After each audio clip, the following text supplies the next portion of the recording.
Earrings. I love your earrings. Okay, we're done recording. Okay. Okay. Welcome to Talking Live. I'm Dr. Robi Ludwig during our COVID-19 special. And we have the Nutritian Twins here, Tammy and Lisi. And listen, everybody, if you're scrolling through social media, Facebook, you will see all of these memes about people worried about gaining weight, not eating correctly. And I'm certainly one of those people. That's why we brought on the experts. They are licensed dietitians and personal trainers. They also have 3 books out, and I'm going to read them. The Veggie Cure, which I believe is the most recent, The Secret to Skinny, and Fire Up Your Metabolism. So we're going to get right into it. Welcome to the show. Thank you so much. Thanks for having us. I have to say, I love your Instagram. I just scroll through it. And for our audience, it's under Nutritian Twins, correct? Did I get that right? Yeah, that's right. Thank you. Robi. Thanks so much. There's so much valuable information that you share on your Instagram. It's free. You just kind of click on and follow. And I recommend my audience just go on there. You will see really good information. What are you guys hearing from your clients right now? Thanks for that, Robi. We are definitely hearing that people are overwhelmed. They want to be healthy. They want to do things, but they understand at the same time, like they can't do something hardcore. They just really want to do things that make them feel better, but they can't go in and do something that's really intense right now that they might have been doing normally when they prepare for summertime and getting ready for summer. And they might not really have that same motivation, wondering if the pools are going to be open too. True. Did you guys see the funny meme where it said summer 2020 and it's all of these fat people in bathing suits? No. I did see a giraffe. I saw a giraffe that was like had rolls of fat coming out. I was like, oh no, that poor giraffe. Yeah. I mean, I think like in terms of myself, and this is true for a lot of people out there that were working outside of the home and now are working in the home. And it's hard to find that boundary and that right movement. There's stress eating going on. There's a lot more home cooking going on. There's buying food you don't want to spoil. And so what does that look like? What do you recommend people do to make sure that they're behaving in a way that can help them be healthy? Well, we have to tell you that our clients, a lot of them are coming to us, especially at first, but still, this is still happening. They don't know how to deal with it. Their refrigerators are right in front of them. Their pantries are right in front of them, and it's kind of open all the time. Whereas if they're going to an office or they're on a schedule, they can't really get to that food all the time. So to have that and be faced with it all the time has been a real challenge for a lot of our clients. So what we have many of them do is actually write it out and plan out a schedule as to when the kitchen's open, when the snack time is, because if it's just free willy-nilly, you can dive in anytime, then you will dive in anytime. So it's been really effective for people. Just the week before, just get on a schedule, like, maybe Saturdays, your breakfast a little bit later, but if you can actually schedule out your times, it's been really helpful to keep people on track. And not only scheduling, but also scheduling what they'll eat. Because you can say, all right, I'll eat at 3, and then like, oh, I had an orange and some yogurt, and I'll also have that candy bar. But if you schedule what you're going to have, it really helps people to stay on track versus just open kitchen at that hour. So what they're going to have, and with our clients, they actually take photos, and we have this platform where it keeps track. We in real time, we see what they're eating, so it kind of holds them accountable in that way. But there's other apps where people can do this for themselves too, make sure they're checking off their lists of what they promise themselves. You also both have on your website, you're offering a free newsletter and assistance to anyone who reaches out to you with questions, which is incredibly generous of the two of you. Oh, thank you. Well, this is a time, we get it. I mean, we were thrown for a loop ourselves. It's not like we're all human. We get it. This is not something that's easy for any of us. And Tammy and I, it was funny because a lot of my clients have also, and just people reaching out and saying like they have this all or none mentality. If they don't, they're either going to try their best, or if they don't try their best, then it's really not worth even trying. And what I found was, as Tim and I have been gym rats our whole life since we were 8. And when we first got quarantined, I'm like, oh my gosh, what am I going to do for my workout? I'm like, push-ups? Like, what's the point of push-ups? And anyone in their right mind would have said, like, push-ups? What's better, doing push-ups or nothing? But I was like, just push-ups. Like, might as well not even do anything. And so, like, I had that mentality kind of shift too. And so our clients with, that have that, we totally get it with the eating, with the working out. And of course, doing push-ups is better than doing nothing for us. Right. It's still, like, compared to what I normally do, just push-ups. But it's even with the diet, like, making small changes, they make a huge difference. They really do. I was inspired by a hairdresser I know who was really using this time, and a lot of people have talked about this, stress eating, binge eating, feeling so horrible that they really wanted to get back on track. And they're using this time to get their diet healthy and even to lose weight. If someone wants to really be motivated and use this time to eat in a healthier way, what do you recommend that they buy for themselves? Oh, well, first of all, that's awesome. I know Lisa and I are about to say the same thing, but that's so awesome that someone wants to be motivated and get healthier. And we have had some people who really want to do this as well.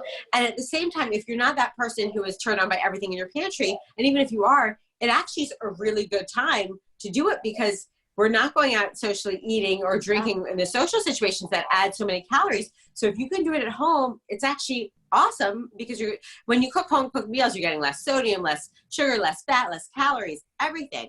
So if someone's doing that, we always say our go-to, the first thing is load up on veggies, whether it's fresh or frozen. Have them so you can toss them into any meal, because you can really, if you can fill your plate with half of it with vegetables, it's so low calorie that it fills you with fiber, and it's going to fill your stomach, and then you'll have less room for the heavy things. So that's one of the best things. That includes your broccoli and string beans and spinach and Brussels sprouts, cauliflower, mushrooms, peppers, everything. Get creative.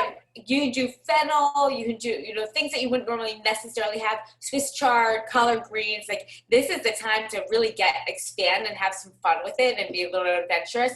And that's really good for your gut. The more variety, the better the variety. And we know that our gut health is tied to all of our overall health. And ultimately, there's some bacteria that tell our genes how much, to gain weight or slow down our metabolism. So you want to feed the good bacteria in your gut with all the different kinds of vegetables out there. Yeah, the more variety, the better. In fact, a lot of our clients might not be ready for it, but those of our clients that are, we have them try to get 20 different kinds of fruit or vegetable in a day. And it could just be in one smoothie mixed all together, and they get it in, and it's so good for their gut microbiome, and it actually favors weight loss. So things like that, little tricks are really helpful.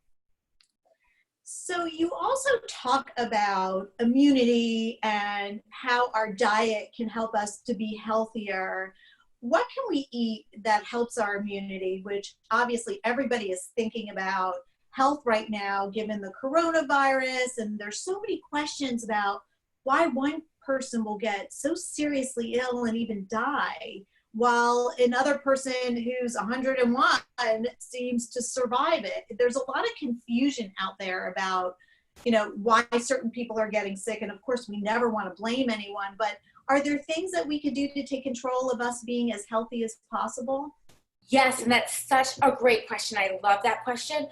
And one of the ways, and I'm going to get to your question about what foods to eat, but I just want to say first, when it comes to immunity and who gets sick, one of the things that's so important is we have to think of our body like a system. It's not just X or Y, but if we can do things to make our system stronger, when we're attacked by a virus or a flu, we can battle it. We can be super hardcore and just really be full on and strong. So one of the things that you can do from a dietary perspective is that we all know that inflammation in the body, which is caused by everyday living stress, environmental toxins, overindulging in not healthy foods, too much alcohol, that causes inflammation in the body. And when we have inflammation in the body, that's like, it wreaks havoc. So all of our forces, like the troops all in our body, have to come out and fight that inflammation. So if you're working so hard to fight inflammation and a flu comes in, your force is already, it's kind of exhausted. But if you can keep those toxins and those environmental antioxidants, the oxidants, the pro-oxidants that cause damage and inflammation, if you can prevent that with diet, that's a huge help for you, because your body's it's going to be strong, it's going to be a strong warrior. So when you get attacked with a virus or a flu, you can totally just come in and just knock it down. So some of the best things for doing that are, you've probably heard of the anti-inflammatory foods, which are things like we mentioned already, the vegetables, which is one of the reasons why we're so into them, the colorful ones. We've all heard of eating the rainbow. So if you think of like blueberries and strawberries and raspberries and spinach and just the bright colors, the red cabbage, the red peppers, those kind of things are so helpful. So that's the produce department. We've got produce. And then from a food perspective, you also have the omega-3. So if you think of the fish oil, so eating the fatty fish, those are really good for anti-inflammatory. Salmon, sardines. Lisi's a sardine lover. I have salmon. I just ordered a huge case of salmon, the canned salmon, which I actually really enjoy, the wild Alaskan, because it does have those omega-3 fatty acids that really fight inflammation and make your immune system stronger. So Lisa goes for the sardines, and she has a lot of those. But any kind of fish you can get, and if you're someone who supplements, even the fish oil, if you're getting a good quality fish oil, that works too. So that's a great way. Are there any vitamins that you recommend during this time, or any vitamins that can help us to feel less hungry maybe, or to help us burn fat quicker? That's always a popular one. That is a popular one. Well, first we'll start with to make you vitamins to help you during this time. Probably vitamin D for most people, because we're not getting the sun that we need. Vitamin D is really tied into immunity. I would also really say magnesium. Magnesium helps to relax you, and it's also just important in the immune system. And if you take a good magnesium possibly before bed, it will help you to sleep better, and having better sleep makes you stronger. We both take magnesium before bed, and if I can tell you the nights when I miss my magnesium, when I don't take it, and hopefully it doesn't happen too often, but when it does, I cannot fall asleep that night. Lisa will tell you when she takes her magnesium, she's the one who originally convinced me. She's like, I feel like I got a massage, and I go right to bed. Yeah, I think so the really original high, the original high from it wore off, but if I don't take it, I notice. Whereas like when I first got it, I was like, oh my gosh, someone just gave me a massage to my neck. So yes, magnesium is a good one. So those are, and also for some people, if they're not eating fish, for sure, fish oil supplement, because that's an anti-inflammatory. So that's for immune response. And now for the weight loss one, it's a little more tricky. Timmy, what do you think? Okay, audience, listen up. This is about weight loss. I'm all ears. The bad news is if there was a magic pill, we don't know about them, we'd all take it. The ones that might have some benefit. You have to share good news. You can't say the bad news.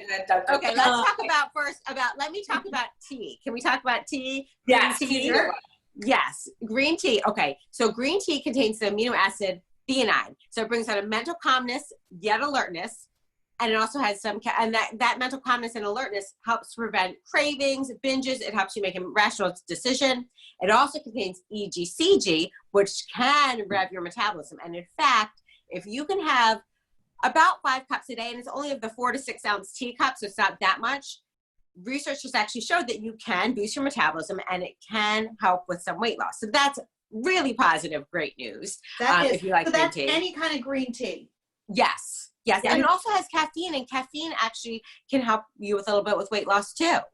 Yeah, you just have to be careful not to abuse it. Like really, we would say limit to no more than 200 to 300 milligrams per day per person, but it does actually speed the metabolism a bit too. There are certain people who are prone to anxiety that if they have too much caffeine, it can get them to feel anxious. But, we always encourage everybody to check with their doctor before they try anything in terms of making any major changes, and also to know their body. I came across this term and I just love it. And I'm sure you guys will understand this from your particular perspective, called me search. And it's where you really study what works for you and what doesn't. And we should always be doing that in our life. Don't you think?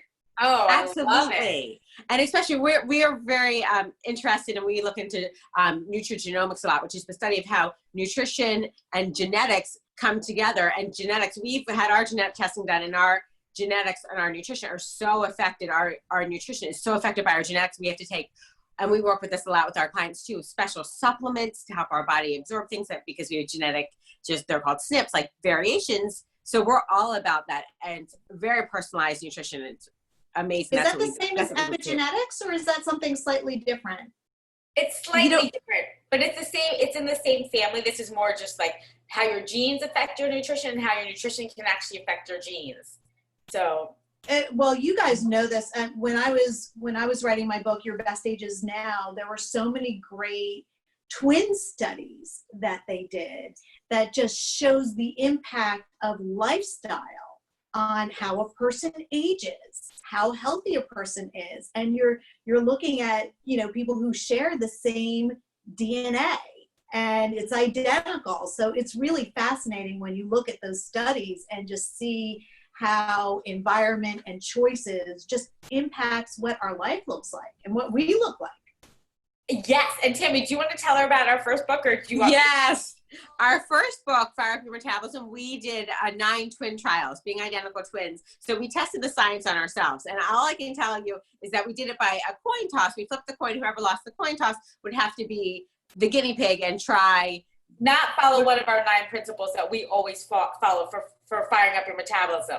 So and all I can say is, what are the 9 principles before we get into it? What are the 9 principles? Okay. So, you're testing us now because our book is not so new anymore, but it's, breakfast. The timing is breakfast that important, which actually our stance has changed a little bit now, to be honest. Breakfast, muscle mass, because muscle mass, just strength training is so important when it comes to weight loss and metabolism. That's probably one of the most important things.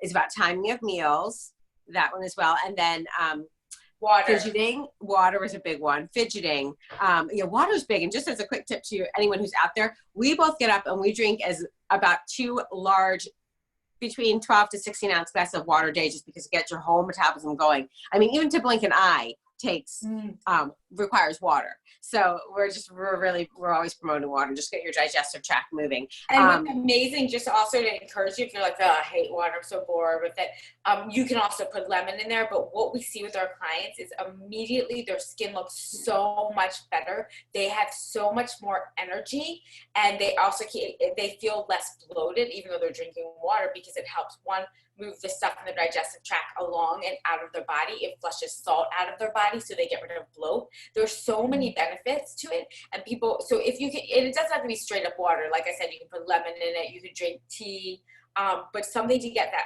like the base of it, water, and non-caloric too. And it will literally change like your metabolism. Wow. That's it's pretty. All right, now let's go back to the study, and they can look to your book for all of the details. So let's hear the study that you did. So we tested the science all on each of the 9 principles on ourselves. So that whoever lost the coin toss, and I was about to get married, and I lost almost every single coin toss. And let me just tell you, it was not pretty, and I was so upset. So finally, by the end, she threw one at me. She's like, I guess because you lost the rest and you're about to get married, I guess I'll be the guinea pig for this one. I did it in the name of science. I like it. I like it. So, but it really, it's just very interesting, because what you do really, as identical twins, we could actually test it, and what you do really does affect your body. It's not, and it wasn't major things, like for one of them, Remember, Timmy, not enough sleep. That was one of the ones that affected body. Yes. That was really interesting. And that actually comes into play because there's cortisol. When you don't sleep enough, your cortisol raises. Cortisol impacts belly fat. So all of these things were coming into play. When you don't sleep enough, then your hunger hormones increase. So you think you might be, you might be hungry, but really your body's going after food because you just need an energy boost. So all of these things come into play, and it's really, really interesting.